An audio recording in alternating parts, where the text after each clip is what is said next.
प्यारे दर्शकों, पंजाबनामा शो दे विच तुहाडा निੱਘਾ स्वागत है। इस शो दे विच मेरे नाल डॉक्टर खुशहाल सिंह हैं। उन्हां नाल गल करांगे दो अहम मसलियां बारे।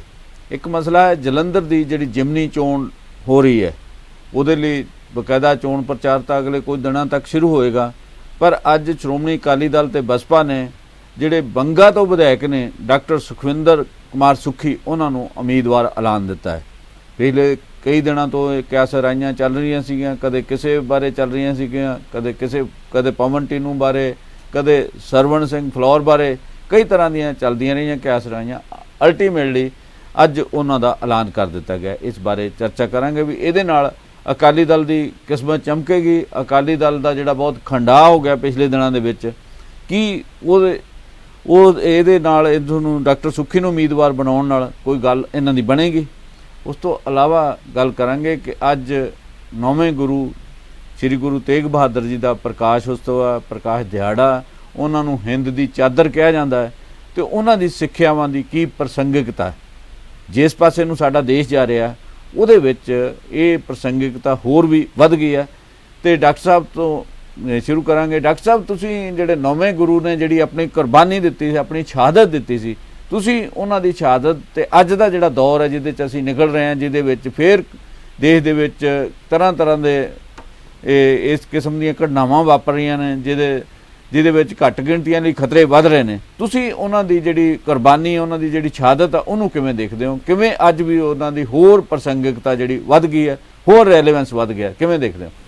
जम्मू जी अज गुरु साहिब जी का गुरु तेग बहादुर जी का प्रकाश दिवस हैगा अज, तो ये उन्होंने जोड़ा प्रकाश है वो बहुत सारिया जी डिमेंशन ने, बड़े पक्ष ने जिन्होंने विचारन की अज के समय के लोड़ है।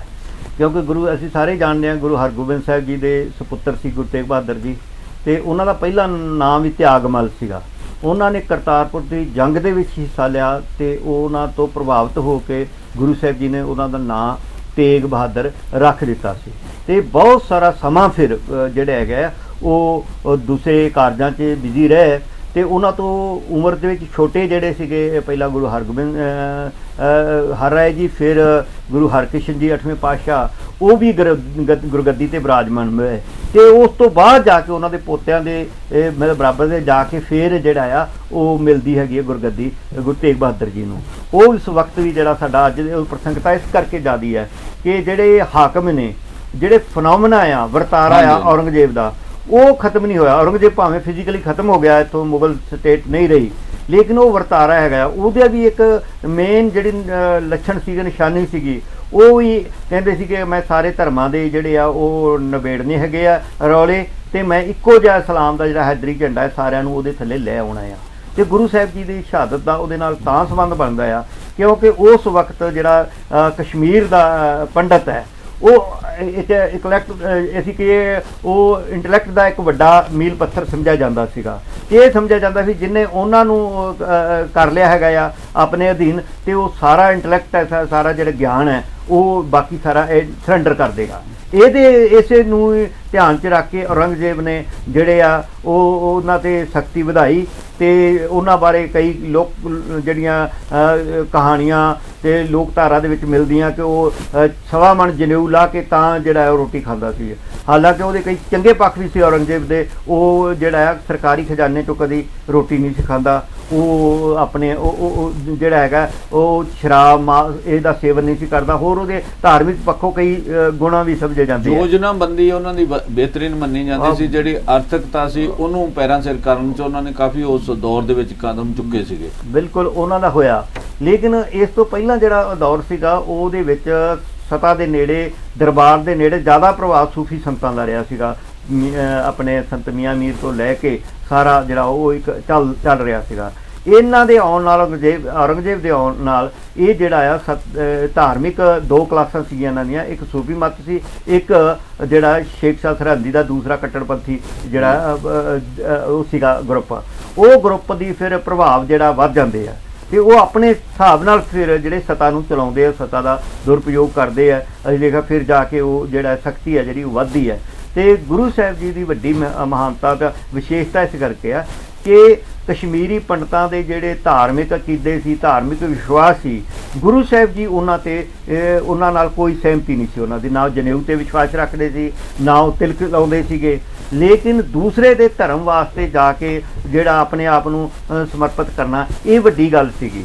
ਉਹਨਾਂ ਸਾਹਮਣੇ ਬਹੁਤ ਮੌਕੇ ਸੀਗੇ ਜਦੋਂ ਬਚ ਸਕਦੇ ਸੀ, ਕੋਈ ਹੋਰ ਰਸਤਾ ਜਿਹੜਾ ਉਹ ਅਪਣਾ ਸਕਦੇ ਸੀ, ਲੇਕਿਨ ਗੁਰੂ ਸਾਹਿਬ ਜੀ ਨੇ ਜਿਹੜਾ ਮਨੁੱਖੀ ਆਜ਼ਾਦੀ ਹੈ ਕਿ ਮਨੁੱਖੀ ਅਧਿਕਾਰਾਂ ਦਾ ਜਿਹੜਾ ਮੇਰੇ ਖਿਆਲ ਜ਼ੁਲਮ ਦਾ ਬੇਸ ਸੀਗਾ ਜਿਹਦੇ ਖਿਲਾਫ ਉਹਨਾਂ ਨੇ ਲੜਾਈ ਲੜਦਿਆਂ ਜਿਹੜੀ ਆਪਣੀ ਸ਼ਹਾਦਤ ਜਿਹੜੀ ਦਿੱਤੀ, ਮਤਲਬ ਮਨੁੱਖੀ ਅਧਿਕਾਰਾਂ ਦੀ ਕਹਿ ਸਕਦੇ ਹਾਂ ਜਾਂ ਮਾਨਵਤਾ ਦੀ ਵੱਡੀ ਗੱਲ ਹੈਗੀ ਆ, ਕਿਉਂਕਿ ਇਹ ਜਨੇਊ ਉਹ ਹੈ ਜਿਹਨੂੰ ਗੁਰੂ ਨਾਨਕ ਸਾਹਿਬ ਜੀ ਪਾਉਣ ਤੋਂ ਇਨਕਾਰੀ ਕਰਦੇ ਆ ਜਿਹੜੇ ਪਹਿਲੇ ਪਾਤਸ਼ਾਹ ਨੇ, ਤੇ ਉਸੇ ਜਨੇਊ ਦੇ ਰੱਖਿਆ ਵਾਸਤੇ ਗੁਰੂ ਸਾਹਿਬ ਜੀ, ਕਿਉਂਕਿ ਦੋਨਾਂ ਦੇ ਵਿੱਚ ਮੰਤਵ ਵਿੱਚ ਫਰਕ ਹੈ।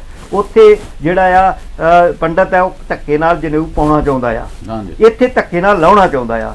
ਗੱਲ ਜਨੇਊ ਦੀ ਨਹੀਂ, ਗੱਲ ਧੱਕੇ ਦੀ ਹੈ, ਤੇ ਉਹ ਧੱਕੇ ਦੇ ਖਿਲਾਫ ਗੁਰੂ ਸਾਹਿਬ ਜੀ ਜਿਹੜੇ ਆ ਡਟ ਕੇ ਖੜ ਜਾਂਦੇ ਆ। ਫਿਰ ਅਸੀਂ ਦੇਖਿਆ ਕਿ ਉਹ ਅੱਗੇ ਜਾ ਕੇ ਉਹਨਾਂ ਨੂੰ ਸ਼ਹਾਦਤ ਦਾ ਜਿਹੜਾ ਉਹ ਜਾਮ ਪੀਣਾ ਪੈਂਦਾ ਹੈਗਾ ਆ। ਤੇ ਉਹਨਾਂ ਦਾ ਦੂਸਰਾ ਪੱਖ ਜਿਹੜਾ ਹੈਗਾ ਜੰਮੂ ਜੀ, ਉਹ ਹੈਗਾ ਕਿ ਜਿਹੜਾ ਗੁਰੂ ਗ੍ਰੰਥ ਸਾਹਿਬ ਅੱਜ ਸਾਡਾ ਗੁਰੂ ਹੈ, ਸਦੀਵੀ ਗੁਰੂ ਹੈ, ਉਹਦੀ ਸੰਪੂਰਨਤਾ ਉਹਨਾਂ ਦੇ ਜਿਹੜੇ ਸ਼ਲੋਕ ਹੈ ਉਹਨਾਂ ਦੇ ਨਾਲ ਹੁੰਦੀ ਹੈ, ਨਾਵੇ ਮਹੱਲੇ ਦੇ ਸ਼ਲੋਕਾਂ ਦੇ ਨਾਲ। ਤੇ ਕਿਹਾ ਜਾਂਦਾ ਕਿ ਜਿਹੜੀ ਗੀਤਾ ਆ ਉਹ ਸੰਸਾਰ ਦੇ ਵੱਡੇ ਗਿਆਨ ਦੇ ਗ੍ਰੰਥਾਂ ਵਿੱਚੋਂ ਇੱਕ ਹੈ, ਤੇ ਉਹਨੂੰ ਵੀ ਜਿਹੜੇ ਵੇਦ ਵਿਆਸ ਜੀ ਨੇ ਰਚਿਆ ਸੀਗਾ, ਉਹਨਾਂ ਤੋਂ ਜਦੋਂ ਪੁੱਛਿਆ ਗਿਆ ਉਹ ਕਹਿੰਦੇ ਮੇਰੀ ਹਾਲੇ ਗੀਤਾ ਲਿਖ ਕੇ ਤਸੱਲੀ ਨਹੀਂ ਹੋਈ। ਉਹਨਾਂ ਨੇ ਫਿਰ ਵਿਰਾਗ ਦਾ ਗ੍ਰੰਥ ਇੱਕ ਅਲੱਗ ਲਿਖਿਆ, ਤੇ ਵਿਰਾਗ ਨਾਲ ਸੰਪੂਰਨਤਾ ਹੋਣੀ ਸੀ ਗੁਰੂ ਗ੍ਰੰਥ ਸਾਹਿਬ ਜੀ ਦੀ, ਸ਼ਬਦ ਗੁਰੂ ਦੀ, ਤੇ ਇਹ ਵੀ ਸੰਪੂਰਨਤਾ ਦਾ ਜਿਹੜਾ ਸ਼ੇਰਾ ਹੈ, ਜਾਂ ਅਸੀਂ ਕਹੀਏ ਇਹ ਜਿਹੜਾ ਹੈ ਇਹ ਗੁਰੂ ਤੇਗ ਬਹਾਦਰ ਜੀ ਦੇ ਹਿੱਸੇ ਆਉਂਦਾ ਹੈਗਾ ਆ। ਸੋ ਇਸ ਕਰਕੇ ਅੱਜ ਦੇ ਸੰਦਰਭ ਦੇ ਵਿੱਚ ਜਿੱਦਾਂ ਨੂੰ ਸਾਡਾ ਦੇਸ਼ ਜਾ ਰਿਹਾ ਆ, ਉਹਦੇ ਵਿੱਚ ਕਿਉਂਕਿ ਅੱਜ ਦੇ ਹਾਕਮ ਵੀ ਇੱਕੇ ਹੀ ਰੰਗ ਦੇ ਵਿੱਚ ਸਾਰੇ ਲੋਕਾਂ ਨੂੰ ਰੰਗਣਾ ਚਾਹੁੰਦੇ ਆ, ਤੇ ਉਹ ਦੂਸਰੀਆਂ ਜਿਹੜੀਆਂ ਦੂਸਰੇ ਵਿਸ਼ਵਾਸ ਨੇ, ਦੂਸਰੇ ਅਕੀਦੇ ਆ, ਉਹਨਾਂ ਨੂੰ ਬਣਦੀ ਸਪੇਸ ਦੇਣ ਲਈ ਤਿਆਰ ਨਹੀਂ ਹੈਗੇ ਜਿਹੜੇ ਉਹ ਬਣਦੀ ਹੈਗੀ ਆ। ਤੇ ਅੱਜ ਦੇ ਦੌਰ ਦੇ ਵਿੱਚ ਜਦੋਂ ਅਸੀਂ ਬਹੁਤ ਬਰੂਦ ਦੇ ਢੇਰ ਤੇ ਖੜੇ ਆ, ਸੰਸਾਰ ਨੂੰ ਹਰ ਵਕਤ ਖਤਰਾ ਆ, ਤੇ ਉਸ ਵਕਤ ਜੇ ਤੁਸੀਂ ਸੰਸਾਰ ਦੇ ਵਿੱਚ ਅਮਨ ਸ਼ਾਂਤੀ ਰੱਖਣੀ ਹੈ, ਭਾਈਚਾਰਾ ਬਣਿਆ ਰੱਖਣਾ ਆ, ਇਹਦਾ ਵਿਕਾਸ ਕਰਨਾ ਹੈ ਮਨੁੱਖਤਾ ਦਾ, ਤਾਂ ਉਹਦੇ ਵਾਸਤੇ ਜ਼ਰੂਰੀ ਹੈ ਕਿ ਗੁਰੂ ਤੇਗ ਬਹਾਦਰ ਜੀ ਦੀ ਜਿਹੜੇ ਦਰਸਾਏ ਰਸਤੇ ਹੈ, ਜਾਂ ਉਹਨਾਂ ਨੂੰ ਜਿਹੜੇ ਚਾਨਣ ਬਣਾ ਰਹੇ, ਉਹਨਾਂ ਦੀ ਜਿਹੜੀ ਸ਼ਹਾਦਤ ਤੋਂ ਸਾਨੂੰ ਕੋਈ ਨਾ ਕੋਈ ਸਿੱਖਣਾ ਚਾਹੀਦਾ, ਸਾਡੇ ਹਾਕਮਾਂ ਨੂੰ ਸਿੱਖਣਾ ਚਾਹੀਦਾ, ਕਿਉਂਕਿ ਉਸ ਅੱਜ ਦੀ ਸਾਡੇ ਹਾਕਮ ਦਿੱਲੀ ਦੇ ਵਿੱਚ ਨੇ, ਦਿੱਲੀ ਵਿੱਚ ਉਹਨਾਂ ਦਾ ਹੈੱਡਕੁਆਟਰ ਹੈ, ਤਾਂ ਗੁਰੂ ਸਾਹਿਬ ਜੀ ਵੀ ਅੱਜ ਦਿੱਲੀ ਦੇ ਵਿੱਚ ਹੀ ਆਪਣਾ ਜਿਹੜਾ ਉਹ ਸੀਸ ਦਿੰਦੇ ਹੈ।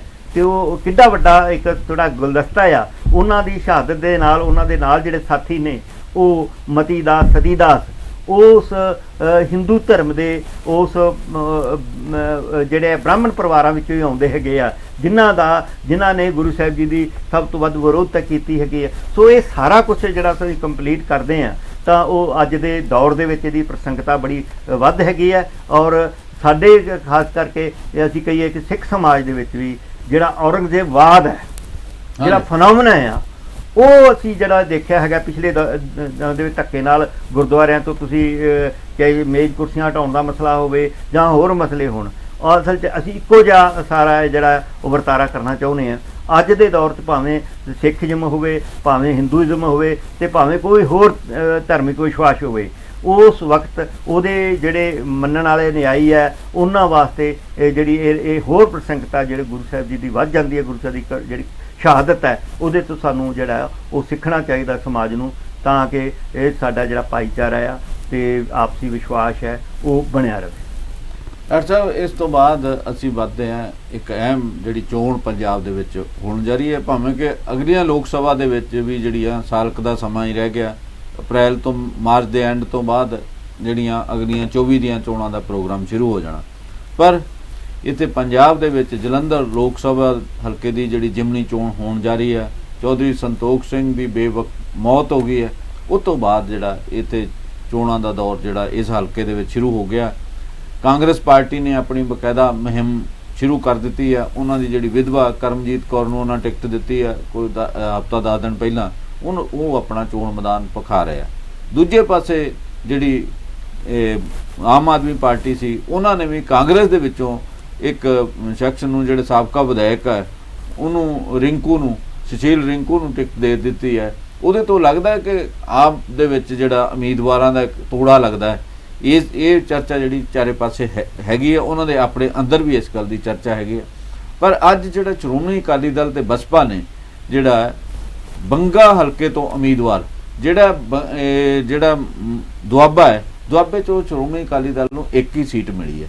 ਇਸੇ ਤਰੀਕੇ ਮਾਝੇ 'ਚੋਂ ਵੀ ਇੱਕ, ਤੇ ਦੁਆਬੇ ਦੇ ਜਿਹੜਾ ਮਾਲਵਾ ਉਹਦੇ 'ਚ ਵੀ ਇੱਕ ਸੀਟ ਮਿਲੀ ਹੈ। ਤੇ ਦੁਆਬੇ 'ਚੋਂ ਜਿਹੜੀ ਇੱਕ ਸੀਟ ਮਿਲੀ ਉਹ ਬੰਗਾ ਹਲਕੇ ਦੀ ਸੀਗੀ, ਡਾਕਟਰ ਸੁੱਖੀ ਉਹਨਾਂ ਨੇ ਜਿੱਤੀ ਸੀ, ਤੇ ਉਹਨਾਂ ਨੂੰ ਜਿਹੜਾ ਉਮੀਦਵਾਰ ਜਿਹੜਾ ਅੱਜ ਐਲਾਨਿਆ ਗਿਆ। ਪਹਿਲਾਂ ਚਰਚਾ ਸੀਗੀ ਵੀ ਜਿਹੜਾ 2-3 ਉਮੀਦਵਾਰਾਂ ਨੂੰ ਹੋਰਾਂ ਨੂੰ ਉਮੀਦਵਾਰ ਬਣਾਏ ਜਾਣ ਦਾ, ਪਵਨ ਟੀਨੂ ਦਾ ਚਰਚਾ ਰਿਹਾ ਸੀ, ਸਰਵਣ ਸਿੰਘ ਫਲੋਰ ਦੇ ਵੀ ਚਰਚਾ ਰਿਹਾ ਸੀ। ਫਾਈਨਲੀ ਜਿਹੜਾ ਡਾਕਟਰ ਸੁੱਖੀ ਤੇ ਗੁਣਾ ਪਿਆ, ਉਹਨਾਂ ਨੂੰ ਬਕਾਇਦਾ ਅੱਜ ਉਮੀਦਵਾਰ ਐਲਾਨ ਦਿੱਤਾ ਗਿਆ।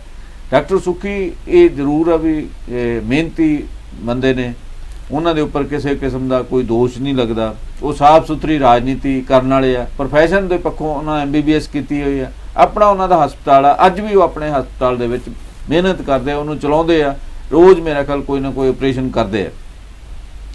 ਸੋ ਉਹਨਾਂ ਨੂੰ ਅਕਾਲੀ ਦਲ ਨੇ ਅੱਜ ਉਮੀਦਵਾਰ ਐਲਾਨਿਆ। ਤੁਸੀਂ ਕਿਵੇਂ ਸੋਚਦੇ ਆ ਇਸ ਜਲੰਧਰ ਦੀ ਜਿਮਨੀ ਚੋਣ ਕਿੱਧਰ ਨੂੰ ਜਾਏਗੀ? ਡਾਕਟਰ ਸੁੱਖੀ ਦੇ ਆਉਣ ਨਾਲ ਅਕਾਲੀ ਦਲ ਦੀ ਪਰਫਾਰਮੈਂਸ 'ਚ ਕੋਈ ਬਿਹਤਰੀ ਆਏਗੀ?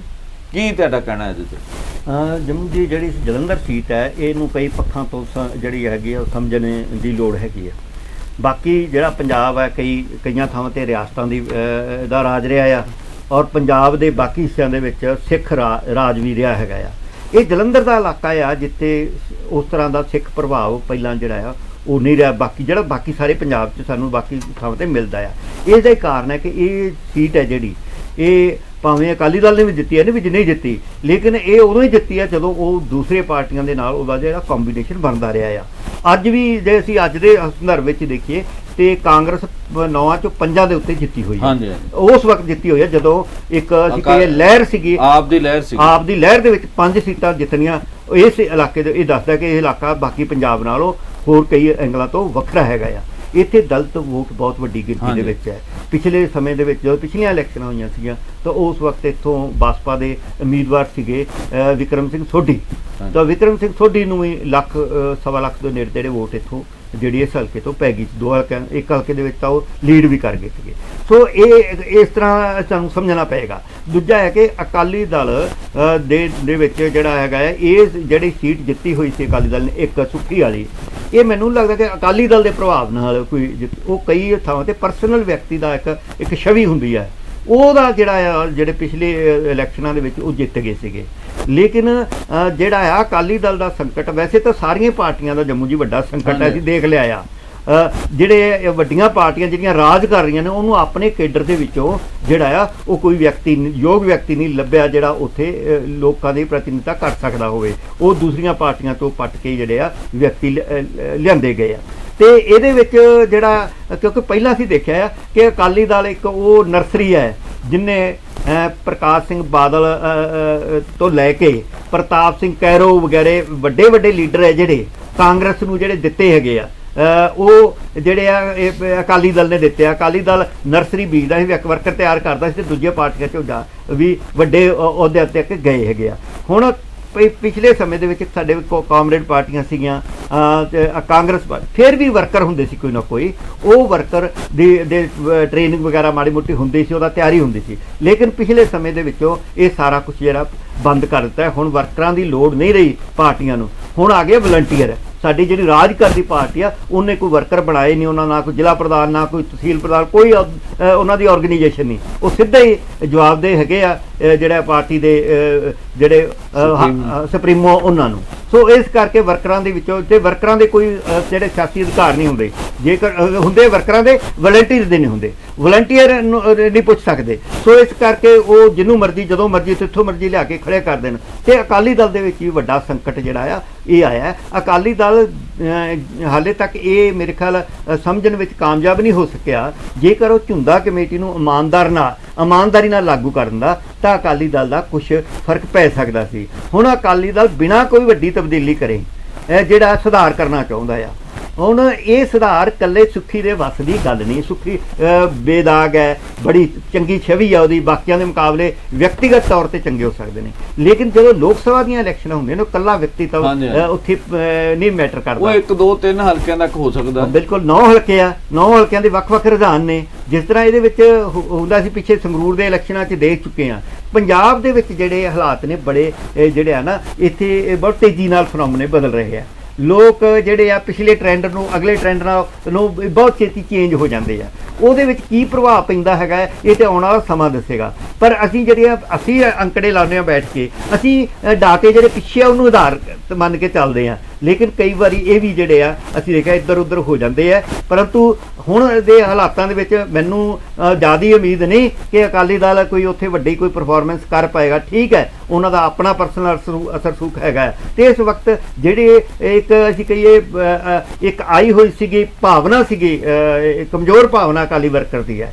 ਜਿਹੜੇ ਬੰਦੇ ਨੂੰ ਕਿਹਾ ਜਾਂਦਾ ਸੀ ਉਹ ਲੜਨ ਲਈ ਤਿਆਰ ਹੀ ਨਹੀਂ ਹੋਇਆ, ਔਰ ਵੱਡਾ ਜਿਹੜਾ ਇਹਦੇ ਨਾਲ ਸੱਟ ਵੈਕ ਲੱਗੀ ਆ ਇੱਕ ਟਕਸਾਲੀ ਆਗੂ ਜਿਹੜਾ ਬਹੁਤ ਲੰਮਾ ਅਕਾਲੀ ਦਲ ਦੇ ਵਿੱਚ ਸੀਗਾ, ਸਵਰਨ ਸਿੰਘ ਫਲੌਰ ਦਾ ਉਹ ਚਲੇ ਜਾਣਾ, ਇਹ ਵੱਡਾ ਉਹਨਾਂ ਨੂੰ ਸੱਟਬੈਕ। ਹੁਣ ਸੱਟਬੈਕ ਤਾਂ ਚਰਨਜੀਤ ਅਠਵਾਲ ਦਾ ਜਿਹੜਾ ਲੜਕਾ ਹੈ ਇੰਦਰ ਇਕਬਾਲ ਸਿੰਘ, ਉਹ ਵੀ ਤਾਂ 2 ਦਿਨ ਪਹਿਲਾਂ ਬੀਜੇਪੀ 'ਚ ਸ਼ਾਮਲ ਹੋਇਆ।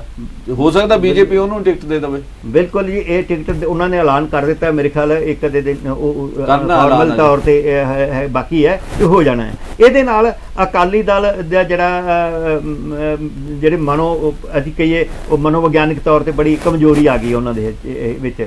ਦੂਸਰਾ ਆ ਕਿ ਹਾਲੇ ਵੀ ਸਾਰਿਆਂ ਤੋਂ ਵੱਧ ਲੱਗਦਾ ਹੈ, ਕਿਉਂਕਿ ਇੱਕ ਤਾਂ ਉਹਨਾਂ ਦਾ ਆਧਾਰ ਇੱਥੇ 5 ਜਿੱਤੇ ਹੋਏ ਹੈਗੇ ਆ। ਫਿਰ ਵੀ ਜਿਹੜਾ ਆ ਉੱਥੇ ਮੁਕਾਬਲੇ ਦੇ ਵਿੱਚ ਮੁਕਾਬਲਾ ਇਸ ਵਕਤ ਜਿਹੜਾ ਕਾਂਗਰਸ ਤੇ ਜਿਹੜਾ ਹੈਗਾ ਉਹ ਆਮ ਦੇ ਵਿੱਚ ਹੀ ਲੱਗਦਾ ਹੈ, ਕਿਉਂਕਿ ਸੱਤਾ ਦਾ ਵੀ ਉਹ ਅਸੀਂ ਦੇਖਿਆ ਉਸ ਹਲਕੇ ਦੇ ਵਿੱਚ ਸੱਤਾ ਦਾ ਵੀ ਪ੍ਰਭਾਵ ਉਹਦੇ 'ਚ ਕਾਫੀ ਹੁੰਦਾ ਆ। ਲੋਕ ਕਿਉਂਕਿ ਬਾਹਰ ਗਏ ਹੋਏ ਆ, ਕਈ ਕਿਸਮ ਦੀਆਂ ਉੱਥੇ ਗਿਣਤੀਆਂ ਮਿੰਤੀਆਂ ਹੋਣੀਆਂ ਨੇ। ਤੇ ਇਹ ਫਿਰ ਵੀ ਮੈਨੂੰ ਲੱਗਦਾ ਕਿ ਅਕਾਲੀ ਦਲ ਦੇ ਵਿੱਚ ਬਾਕੀ ਜਿਹੜੇ ਉਮੀਦਵਾਰ ਹੈ ਉਹਨਾਂ ਦੇ ਨਾਲੋਂ ਇਹਦੀ ਛਵੀ ਦਾ ਅਕਾਲੀ ਦਲ ਨੂੰ ਫਾਇਦਾ ਤੇ ਜ਼ਰੂਰ ਹੋਏਗਾ। ਪਰੰਤੂ ਅਕਾਲੀ ਦਲ ਦਾ ਜਿਹੜਾ ਹਾਈ ਕਮਾਂਡ ਦੇ ਨਾਲ ਫਨੋਮਨਾ ਹੈਗਾ ਆ ਉਹਦੇ ਮੇਚ ਨਹੀਂ ਕਰਦੇ ਸੁੱਖੀ, ਕਿਉਂਕਿ ਉੱਥੇ ਹੋਰ ਤਰ੍ਹਾਂ ਦਾ ਵਰਤਾਰੇ ਸਾਰੇ ਚੱਲਦੇ ਹੈਗੇ ਆ। ਕਿਉਂਕਿ ਅਕਾਲੀ ਦਲ ਦਾ ਇੱਕ ਜੰਮੂ ਜੀ ਵੱਡਾ ਸੰਕਟ ਹੈ ਕਿ ਇਹਨਾਂ ਨੇ ਖੰਡਾ ਦਾ ਸੰਕਟ ਜਿਹੜਾ ਖੰਡਾ ਦਾ ਵੀ ਹੈਗਾ, ਤੇ ਇੱਕ ਜਿਹੜਾ ਦਲਿਤ ਵੋਟਰ ਹੈ ਜਾਂ ਦਲਿਤ ਖੇਤਰ ਨੇ ਉਹਨਾਂ ਦੇ ਵਿੱਚ ਇਸ ਤਰ੍ਹਾਂ ਇਮਾਨਦਾਰੀ ਨਾਲ ਅਕਾਲੀ ਦਲ ਨੇ ਕੰਮ ਹੀ ਨਹੀਂ ਕੀਤਾ। ਉੱਥੇ ਉਹਨਾਂ ਸੀਟਾਂ ਦੇ ਵਿੱਚ ਕਦੀ ਜ਼ੋਰ ਨਹੀਂ ਲਾਇਆ। ਤੁਸੀਂ ਦੇਖੋ ਪਿਛਲੇ ਜਿਹੜੇ 15 ਸੀਟਾਂ 20 ਸੀਟਾਂ ਜਿੱਤੀਆਂ ਸੀਗੀਆਂ ਆਮ ਨੇ ਪਿਛਲੇ ਵਿਧਾਨ ਸਭਾ ਹਲਕਿਆਂ ਦੇ ਵਿੱਚ, ਉਹ ਵੀ ਜ਼ਿਆਦੀਆਂ ਦਲਿਤ ਜਿਹੜੀਆਂ ਰਿਜ਼ਰਵ ਸੀਟਾਂ ਸੀ ਉੱਥੇ ਸੀ, ਕਿਉਂਕਿ ਅਕਾਲੀ ਦਲ ਹੈ ਜਿਹੜਾ ਉਹ ਉਸ ਤਰ੍ਹਾਂ ਦੀ ਮਿਹਨਤ ਜਿਹੜੀ ਹੈਗੀ ਹੈ ਦਲਿਤ ਜਿਹੜੀਆਂ ਰਿਜ਼ਰਵ ਸੀਟਾਂ ਨੇ ਉਹਨਾਂ ਤੇ ਨਹੀਂ ਕਰਦਾ। ਸੋ ਇਸ ਕਰਕੇ ਵੀ ਜੋ ਪੈਸਾ ਕਿੰਨਾ ਲੱਗਦਾ ਆ, ਕਿੰਨਾ ਜ਼ੋਰ ਲਾਉਂਦੇ ਆ, ਇਹ ਅਸੀਂ ਦੇਖਿਆ ਹੈਗਾ ਆ। ਅਕਾਲੀ ਦਲ ਦੀ ਜਿਹੜੀ ਲੀਡਰਸ਼ਿਪ ਹੈ ਇਹ ਅਪਰ ਕਲਾਸਾਂ 'ਚ ਹੁੰਦੀ ਹੈ, ਤੇ ਇਹ ਛੋਟੀਆਂ ਜਿਹੜੇ ਅਸੀਂ ਕਹੀਏ ਅਖੌਤੀ ਤੌਰ ਤੇ ਛੋਟੀਆਂ ਜਾਤਾਂ ਦੇ ਜਿਹੜੇ ਨਾਲ ਸੰਬੰਧਿਤ ਵੋਟਰ ਹੈ ਉਹਨਾਂ ਤੇ ਉਸ ਤਰ੍ਹਾਂ ਜ਼ੋਰ, ਉਸ ਤਰ੍ਹਾਂ ਦਾ ਪ੍ਰਭਾਵ ਨਹੀਂ ਪਾ ਸਕੀ। ਸਾਰੇ ਅਸੀਂ ਪਿਛਲੇ ਸਮੇਂ ਦੇ ਵਿੱਚ ਦੇਖਿਆ ਹੈਗਾ।